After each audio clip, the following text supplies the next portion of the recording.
నేటి నుంచి 3 రోజుల పాటు కుప్పం నియోజకవర్గంలో పర్యటించనున్నారు సీఎం చంద్రబాబు. అభివృద్ధి పనులతో పాటు పార్టీ సంస్థాగత కార్యక్రమాలకు ఈ పర్యటనలో ప్రాధాన్యమిస్తున్నారు. జిల్లా అభివృద్ధి, పార్టీ కార్యక్రమాలకు సమాన ప్రాధాన్యత ఇస్తూ చంద్రబాబు పర్యటన సాగనుంది.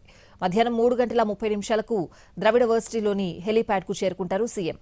గుడుపల్లి మండలంలోని పొగురుపల్లిలో ఏపీఐఏసీ ఇండస్ట్రియల్ పార్క్ను ప్రారంభిస్తారు.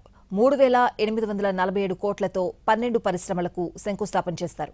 23,000 మందికి ఉపాధి కల్పించే పరిశ్రమలను ఏర్పాటు చేయనున్నారు.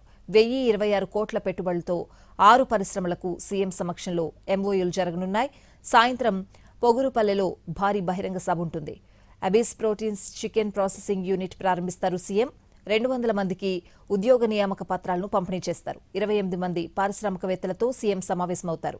ఎస్సీ, ఎస్టీ, బీసీల కోసం సోలార్ పవర్ ప్లాంట్లను ప్రారంభిస్తారు. పీఎంఏవై కింద నిర్మించిన 5,179 ఇళ్ల పంపిణీ ఉంటుందని తెలిపారు అధికారులు.